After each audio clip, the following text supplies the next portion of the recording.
નમસ્કાર. આજના આ ખાસ વિશ્લેષણમાં આપણે એક એવી જગ્યાની વાત કરવાના છીએ જે કદાચ તમારા મગજના તાર ઝણઝણાવી દેશે. જો સામાન્ય રીતે ગ્રામ્ય સરકારી શાળા શબ્દ સાંભળીએ એટલે આપણા મનમાં શું ચિત્ર ઊભું થાય? એ જ જૂની જર્જરિત ઇમારત અને આધુનિકતાનો સંપૂર્ણ અભાવ, બરાબર ને? પણ આજે આપણે ગુજરાતની એક એવી સરકારી શાળાની સફરે જવાના છીએ જેણે આ બધી જ માન્યતાઓના ફૂરચે ઉડાવી દીધા છે. તો ચાલો જોઈએ કેવી રીતે આ શાળા શિક્ષણમાં ઉત્કૃષ્ટતાના નવા શિખરો સર કરી રહી છે. આપણી આજની આ ચર્ચાનો આધાર આ એક ખૂબ જ રસપ્રદ દસ્તાવેજ છે.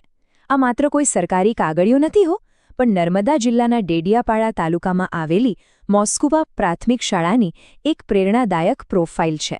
આ વાંચીને જ ખ્યાલ આવે છે કે મર્યાદિત સંસાધનોની વચ્ચે પણ જો ઈચ્છાશક્તિ અને ધગશ હોય તો કેવા અદ્ભુત પરિણામો લાવી શકાય છે. તો આ શાળાની સફળતા પાછળનું રહસ્ય ખરેખર છે શું? આપણે તેને 4 મુખ્ય સ્તંભોમાં સમજીશું. પહેલું, આદર્શ શાળા મોસ્કવા. બીજું, તેમનું આધુનિક અને ગુણવત્તાયુક્ત શિક્ષણ. ત્રીજું, બાળકોનો સર્વાંગી વિકાસ. અને છેલ્લે, તેમનું પોષણ અને અત્યાધુનિક ડિજિટલ વહીવટ. ચાલો સૌથી પહેલા સ્તંભથી શરૂઆત કરીએ. આદર્શ શાળા મોસ્કોવા, જે આજે નર્મદા જિલ્લા અને ડેડિયાપાડા તાલુકા માટે એક ગૌરવ સમાન બની ગઈ છે. હવે તમને થશે કે આ શાળાને આદર્શ કેમ કહેવામાં આવે છે? કારણ કે તેમનું લક્ષ્ય એકદમ સ્પષ્ટ છે. અહીં વાત માત્ર ચોપડિયા જ્ઞાન પૂરતી સીમિત નથી.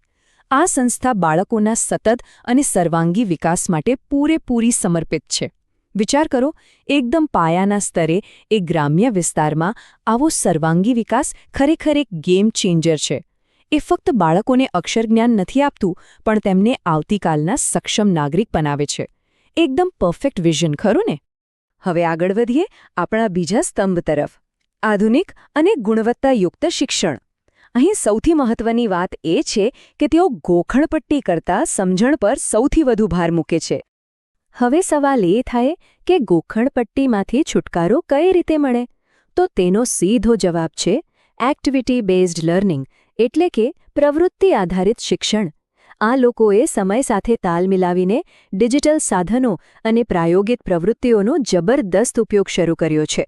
મતલબ કે બાળકોએ હવે ચોપડીના પાના ઘોખવાની કોઈ જ જરૂર નથી. તેઓ જાતે પ્રવૃત્તિ કરીને વિષયને ઊંડાણથી સમજે છે. અને સાચું કહું ને તો જ્યારે ભણવાને રમત અને એક્ટિવિટી સાથે જોડી દેવામાં આવે ને ત્યારે બાળકોનો રસ આપોઆપ ડબલ થઈ જાય છે. તમે અહીં બરાબર સમજી શકશો કે જૂની પરંપરાગત શિક્ષણ પદ્ધતિ અને મોસ્કવા શાળાના આ આધુનિક અભિગમ વચ્ચે કેટલો મોટો તફાવત છે. પહેલા જૂના જમાનાની જેમ માત્ર કાળા પાટિયા પરથી ઉતારો કરવાના દિવસો હવે ગયા. તેની જગ્યાએ આધુનિક માધ્યમોથી જ્યારે બાળકો કંઈક જાતે શીખે છે ત્યારે તે તેમના મગજમાં લાંબા સમય સુધી છપાઈ જાય છે. આ પદ્ધતિ તેમનામાં એક ગજબનો વૈજ્ઞાનિક અભિગમ અને તર્કશક્તિ વિકસાવે છે. આજના જમાનામાં આનાથી બેસ્ટ બીજું શું હોઈ શકે? અને હા, એક બીજી બહુ જ સરપ્રાઇઝિંગ વાત જણાવો. સામાન્ય રીતે ગામડાની પ્રાથમિક શાળામાં સ્પર્ધાત્મક પરીક્ષાની તૈયારી વિશે કોઈ વિચારતું પણ નથી, રાઈટ? પણ અહીં ચિત્ર કંઈક અલગ જ છે. અહીંના શિક્ષકો તેજસ્વી વિદ્યાર્થીઓને છેક જવાહર નવોદય વિદ્યાલય અને અન્ય સ્પર્ધાત્મક પરીક્ષાઓ માટે ખાસ માર્ગદર્શન આપે છે અને તૈયારી કરાવે છે. લિટરલી આ એક બહુ જ પ્રશંસનીય બાબત છે. આનાથી એ નાના બાળકો માટે ભવિષ્યના કેટલાય નવા દરવાજા ખુલી જાય છે. ચાલો હવે આપણા ત્રીજા સ્તંભ પર નજર કરીએ. એ છે સર્વાંગી વિકાસ અને પ્રવૃત્તિઓ, જેમાં ખાસ કરીને શાળા પ્રવેશોત્સવ અને સહ-અભ્યાસિક પ્રવૃત્તિઓનો સમાવેશ થાય છે. જરા યાદ કરો તમારો શાળાનો પહેલો દિવસ. બાળકો માટે એ દિવસ થોડો ડરામણો અને અસમંજસવાળો હોય છે, ખરું ને? પણ અહીં આ ડરને ઉત્સાહમાં ફેરવી દેવામાં આવે છે. દર વર્ષે અહીં શાળા પ્રવેશોત્સવ જાણે કોઈ મોટો તહેવાર હોય એમ ઉજવાય છે. પહેલાં તો બાળકનું એકદમ ઉષ્માભર્યું સ્વાગત થાય. પછી પ્રેમથી કુમકુમ તિલક કરીને તેમને નાનકડી ભેટ આપવામાં આવે છે. અને પછી રંગબેરંગી ડિજિટલ પોસ્ટર્સ બતાવીને તેમનું ધ્યાન ખેંચાય છે. આનાથી થાય છે એવું કે બાળકના મનમાંથી શાળાનો ડર કાયમ માટે ગાયબ થઈ જાય છે. છે ને કમાલનો આઈડિયા? વેલ, વાત માત્ર પહેલા દિવસના સ્વાગતથી જ પૂરી નથી થઈ જતી. બાળકોમાં કેટલીય છુપી ટેલેન્ટ હોય છે જેને બહાર લાવવી બહુ જ જરૂરી છે. એટલે જ શારીરિક અને માનસિક વિકાસ માટે અહીં ભણતરની સાથે સાથે રમતગમત, સાંસ્કૃતિક કાર્યક્રમો, ચિત્રકામ અને બાળમેળા જેવી એક્ટિવિટીઝ રેગ્યુલરલી થતી રહે છે. આ બધી જ પ્રવૃત્તિઓ બાળકોના વ્યક્તિત્વને એકદમ નિખારી દેવા માટે એક જબરદસ્ત પ્લેટફોર્મ પૂરું પાડે છે. હવે આવીએ આપણા છેલ્લા અને ચોથા સ્તંભ પર, પોષણ અને ડિજિટલ વહીવટ, જેમાં મધ્યાહ્ન ભોજન અને તેમના આધુનિક સંચાલનની વાત કરીશું. બેકગ્રાઉન્ડમાં કામ કરતી આ વ્યવસ્થાઓ વિના આખી સિસ્ટમ જ અધૂરી છે. આપણે બધા જાણીએ છીએ તેમ, જો પેટ ખાલી હોય તો ભણવામાં ધ્યાન ક્યાંથી લાગે? એક સ્વસ્થ શરીરમાં જ સ્વસ્થ મનનો વાસ હોય છે. એટલા માટે બાળકોના ઉત્તમ સ્વાસ્થ્ય માટે સરકારના નિયમો મુજબ રોજ ગરમાગરમ અને પોષણયુક્ત મધ્યાહ્ન ભોજન પૂરું પાડવામાં આવે છે. પૂરતું પોષણ મળે એટલે બાળકોનો શારીરિક વિકાસ તો સારો થાય જ છે, સાથે સાથે તેઓ અભ્યાસમાં પણ પૂરેપૂરું ફોકસ કરી શકે છે. હવે અહીં ધ્યાન આપજો, આ બહુ ઇન્ટરેસ્ટિંગ છે. તમને થશે કે ગામડાની શાળા છે તો વહીવટ કદાચ ચોપડાઓમાં જ થતો હશે, પણ ના, અહીંનું એડમિનિસ્ટ્રેશન એકદમ સ્માર્ટ અને આધુનિક છે.